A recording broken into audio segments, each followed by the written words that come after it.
পিরামিডের নাম শুনলেই মনে পড়ে মমি, নীলনদ আর বড় বড় মূর্তির ছবি। চোখের সামনে ভেসে ওঠে সাদা কাপড় পরা ও অদ্ভুত মুকুট পরা ব্যক্তিদেরকে।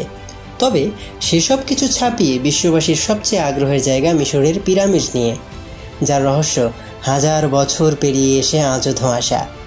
মিশরের রহস্যাবৃত পিরামিড প্রাচীন বিশ্বের সপ্ত আশ্চর্যের মধ্যে প্রাচীন এবং অন্যতম একটি, যেটি তার রূপ একইভাবে ধরে রেখেছে হাজারো বছর ধরে। মিশরীয়দের মধ্যে মৃত্যু নিয়ে নানা কুসংস্কার ছিল। তারা মৃত্যুর পরে জীবনকে উপভোগ করতে তৈরি করত পিরামিড। দেহ যাতে পচে না যায় এজন্য মমি তৈরি করে পিরামিডে রাখা হতো। কিভাবে পিরামিড তৈরি হয়েছিল, কেন তৈরি করা হয়েছিল, আর কতদিন ধরেই বা তৈরি করা হয়েছিল পিরামিড, এই সব প্রশ্নের উত্তর খুঁজতেই বছরের পর বছর পার করে ফেলেছেন বিজ্ঞানীরা। আজ থেকে প্রায় 4700 বছর আগে নির্মিত হলেও তা বিজ্ঞানীদের মাথা ঘোরাচ্ছে এখনও। কিভাবে মিশরীয়রা এই অদ্ভুত সুন্দর রহস্যময় জিনিস তৈরি করলো? ঘুরে ফিরে একই প্রশ্ন জট পাকাচ্ছে। প্রাচীন মিশরীয় সভ্যতার অনেক কিছুই পিরামিডের মধ্যে লিখিত রয়েছে। তাদের জীবনযাত্রা, সংস্কৃতি, সমাজ সব কিছুই পিরামিডের দেয়ালে ছবি আকারে বা হাইরোগ্লিফিক বর্ণে লিপিবদ্ধ। এখান থেকেই অতীতের মিশর সম্পর্কে ধারণা পেয়েছেন বিজ্ঞানীরা। প্রাচীন মিশরকে জানার জন্য বিজ্ঞানীদের কাছে এর থেকে বড় উৎস আর ছিল না। তবে একটি বিষয়ে মিশরীয়রা বরাবরই চুপ থেকেছে, সেটি হলো কিভাবে পিরামিড তৈরি হলো। এই বিষয়ে কোথাও স্পষ্ট করে কোনো প্রমাণ রেখে যায়নি। এটি এমন এক রহস্য যা হাজার বছর ধরে ঐতিহাসিকভাবে ভাবিয়েছে। অনেক বছরের বিতর্কের পর কিছুটা আঁচ করতে পেরেছেন প্রত্নতত্ত্ববিদরা, তবে তা সবই অনুমান নির্ভর। সবচেয়ে অবাক করা বিষয় হলো পিরামিড তৈরির জন্য মিশরের মরুভূমিতে পাথর কিভাবে আনা হয়েছিল, যেখানে এক একটি পাথরের ওজন প্রায় 90 টন। এত বিশাল পাথরগুলো কিভাবে দূর থেকে নিয়ে আসা হয়েছিল? গবেষকদের ধারণা হয়তোবা আদি মিশরীয়রা এগুলোকে মরুভূমির মধ্যে দিয়ে টেনে নিয়ে আসেন, যদিও তখন কোনো চাকার মতো স্লেজ জাতীয় গাড়ি সেখানে ব্যবহার হতো না। গবেষকরা অনুমান করেন হয়তো গাছের শাখা কেটে সেগুলোতে রেখে টেনে আনা হয়েছে। মোটামুটি ছোট বা মাঝারি আকৃতির পাথরের ব্লকের ক্ষেত্রে এই ব্যাপারটা ব্যাখ্যা করা যায়, তবে বড় আকৃতির কিছু পাথরের ক্ষেত্রে বিষয়টি একেবারেই অসম্ভব। তবে এই থিওরি আদৌ কোনো প্রমাণ আসলে নেই। অন্যদিকে চিত্রকর্ম থেকেও পাথর টানার কোনো হদিশ মেলেনি। এরপরের প্রশ্ন, এত ভারী পাথর নিরবিচ্ছিন্নভাবে পিরামিডের উপরে তোলা হয়েছিল কিভাবে? প্রাচীন গ্রিক ইতিহাসবিদদের মধ্যে যারা জন্মগ্রহণ করেন পিরামিড নির্মাণের শেষকালে, তাদের ধারণা ছিল মিশরীয়রা এই ক্ষেত্রে ঢালু কোনো তল ব্যবহার করত, যেটা সিঁড়ির মতো। একে বলা হতো র্যাম্প। তবে গবেষকরা দেয়ালের ভেতর বাতাসের জন্য ভেন্টিলেশনের ব্যবস্থা দেখে ভাবলেন যদি র্যাম্পই ব্যবহার করা হবে তাহলে তা ছিল ভেতরের দিকে, তাই বাহিরে সেটার অস্তিত্বের প্রমাণ মেলেনি। পিরামিড দেখলেই সবার মাথায় আসে কিভাবে জ্যামিতিক সূক্ষ্ম নির্ভুল মাপে এগুলো তৈরি করা হয়েছে। পাথরগুলোই বা কাটা হলো কিভাবে? আবার ভেতরেই বা কেন এত অভিশাপে মোড়ানো প্রতিটি ফারাও রাজার শয়নকক্ষ? প্রশ্নগুলোর উত্তর পাবেন অনেক, তবে বিজ্ঞানীরাও এখনও সেই গোলক ধাঁধা থেকে বের হতে পারেনি। ছোট বড় মিলিয়ে মিশরে প্রায় 75টি পিরামিড রয়েছে। সবচেয়ে বড় এবং আকর্ষণীয় হচ্ছে গিজার পিরামিড। এটি খুফুর পিরামিড হিসেবেও পরিচিত। খ্রিস্টপূর্ব প্রায় 5000 বছর আগে এই পিরামিডের সৃষ্টি বলে ধারণা করা হয়। এর উচ্চতা প্রায় 481 ফুট বা এটি 755 বর্গফুট জমির উপর অবস্থিত। প্রায় 20 বছর ধরে তৈরি করা হয়েছিল বিশাল বিশাল পাথরখণ্ড দিয়ে। পাথরখণ্ডের ওজন ছিল প্রায় 60 টন, দীর্ঘ ছিল 40 ফুটের মতো। জানা যায় মিশরের প্রথম পিরামিডের স্থপতি ইমোটেপ ছিলেন প্রচুর অভিজ্ঞতা সম্পন্ন। তিনি একাধারে ছিলেন স্থপতি, মহাযাজক, গণিতবিদ, সেই সঙ্গে মিশরীয় চ্যান্সেলরও ছিলেন। তিনি বেঁচে থাকতে তার প্রতিভার তেমন সমাদর পাননি।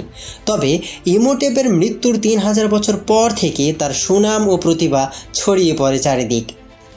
পিরামিডগুলো কবে নাগাদ তৈরি হয়েছিল তা সঠিক কোনো তথ্য পাওয়া যায়নি, তবে ধারণা করা হয় খ্রিস্টপূর্ব 2560 থেকে 2540 খ্রিস্টাব্দের মাঝামাঝি সময়ে এর কাজ সমাপ্ত হয়েছিল। মিশরের সবচেয়ে প্রাচীনতম পিরামিডের বয়স 4700 বছর। ফারাও রাজা জাসর এই পিরামিডটি নির্মাণ করেন। ধারণা করা হয় খ্রিস্টপূর্ব ২৬৪৮ থেকে ২৬৬৭ সালের মধ্যেই এটি নির্মাণ সম্পন্ন হয়। সম্প্রতি এই পিরামিডটির পুনর্নির্মাণের কাজ সমাপ্ত হয়েছে। এটি পৃথিবীর একমাত্র স্টেপ পিরামিড। জাসর পিরামিডটির লম্বায় ৬৩ মিটার। বিশ্বের একেবারেই আদি পিরামিড এটি। প্রথম দিকে এমন উচ্চতাতেই পিরামিড নির্মিত হতো, দিনকে দিন এর উচ্চতা আরও বেড়েছে। সবচেয়ে বড় পিরামিডের খুফুর উচ্চতা ৪৮১ ফুট ছিল। এটি বিশ্বের দীর্ঘতম উঁচু স্থাপনা হিসেবে স্বীকৃতি পায়। বর্তমানে ক্ষয় হতে হতে এখন এর উচ্চতা প্রায় ৪৫৫ ফুটে দাঁড়িয়েছে। ১৩ একর জায়গা জুড়ে বিস্তৃত এই স্মৃতিস্তম্ভটি কম্পাসের পয়েন্টগুলোর সঙ্গে কাটায় কাটায় সামঞ্জস্যপূর্ণ। এটি তৈরিতে প্রায় ২.৩ মিলিয়ন পাথর লেগেছিল বলে ধারণা গবেষকদের, যার এক একটি গড়ে ১ টন বা তারও বেশি ওজনের। সে সময় হাজারো দক্ষ ও বেতনভুক্ত শ্রমিকদের দিয়ে এটি তৈরি করানো হয়। ধারণা করা হয় খুফুর পিরামিড প্রকল্পটি শেষ হতে প্রায় ২ দশক লেগেছিল। খুফুর পিরামিড ছাড়াও সেখানে ফেরাউনদের জন্য আরও ২টি বড় পিরামিড তৈরি করা হয়েছিল। এটি ছিল তার ছেলে খুফুরের জন্য, যার উচ্চতা ৪৭১ ফুট, যিনি খ্রিস্টপূর্ব ২৫৮৯ থেকে ২৫৬৬ সাল পর্যন্ত রাজত্ব করেছিলেন। এই পিরামিডটিকে প্রাচীন বিশ্বের ৭টি আশ্চর্যের একটি ধরা হয়। প্রাচীন গ্রিক ইতিহাসবিদ হেরোডোটাস মনে করেন এই পিরামিডটি ১,০০,০০০ শ্রমিক ২০ বছর ধরে তৈরি করেছিলেন।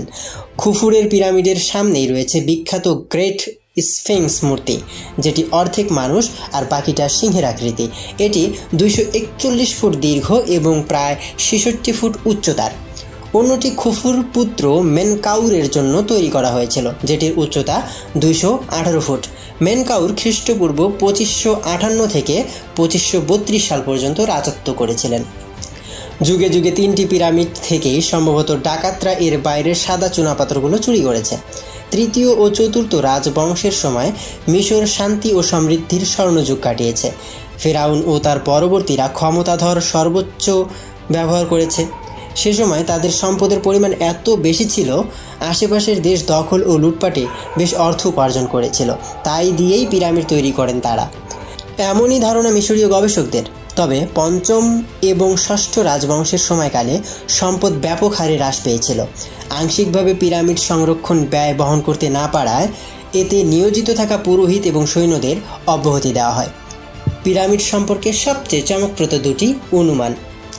একজন ডাচ গবেষক মিশরীয় চিত্রকর্ম পর্যবেক্ষণ করে দেখতে পান শ্রমিকরা স্লেজের মতো কিছু টানছেন আর সামনের অনেকজন কিছু একটা ঠেলে দিচ্ছে মাটিতে। এই চিত্র থেকে গবেষকদের ধারণা এটা কোনো আচার ঐতিহ্য নয়, বরং বালুতে পানি ঢালা হতো যাতে পথ দিয়ে পাথরগুলো নিয়ে যাওয়া যায়। ফ্লুইড মেকানিক্সের নীতি অনুযায়ী তরল ঘর্ষণ কমায়, পানি ঢাললে বালু পিচ্ছিল হয় এবং খুব সহজেই বিশাল পাথরের ব্লক সামনে নিয়ে যাওয়া যাবে। সেই দল এই থিওরি সপক্ষে নিজেদের রেপ্লিকা বা মডেল তৈরি করে ব্যাপারটা বাস্তবে প্রয়োগ করেন। এমনিতে পিরামিড কায়রো শহরের মধ্যে বিশাল মরুভূমিতে অবস্থিত, তবে প্রাচীনকালে নীল নদের শাখা উপশাখা শহর জুড়ে বিস্তৃত ছিল। এমনই কোনো গতিপথ নিশ্চয়ই ছিল পিরামিডের পাশ দিয়ে। হয়তো মিশরীয়রা নৌকাতে করে পাথরগুলো আনা নেওয়া করত এবং সেখানে বন্দর ছিল যেখানে পাথর নৌকা রাখা হতো। ১৯৯৯ সালে পিরামিডের আশেপাশে খননকালে পাওয়া যায় পিরামিড সিটি। সেখানে শ্রমিকদের বাড়ি নির্মাণ করে দেওয়া হয়েছিল। পাশে পাওয়া গিয়েছিল একটা কবরস্থান, সেখানে পিরামিড তৈরি করতে গিয়ে নিহত হওয়া শ্রমিকদের কবর দেওয়া হতো। জানা গেছে মিশরীয় উঁচু শ্রেণীর মানুষেরা নিচু শ্রেণীদের দিয়ে পিরামিড নির্মাণের কাজ করতে বাধ্য করত। পিরামিড তৈরির কারণ। পিরামিডের ভেতরে মিশরের ফারাও এবং রাজবংশের অনেকের মমি পাওয়া যায়। ধারণা করা হয় মমি সংরক্ষণের জন্যই তারা পিরামিড তৈরি করেছিল। ভাবছেন মমি সংরক্ষণের জন্য এত বিশাল আয়োজনের কি দরকার ছিল? অন্যভাবে তো সংরক্ষণ করা যেত। প্রাচীনকালে মিশরীয়রা বিশ্বাস করত মানুষ মারা গেলেই জীবন শেষ হয়ে যায় না, বরং এরপরও জীবন আছে।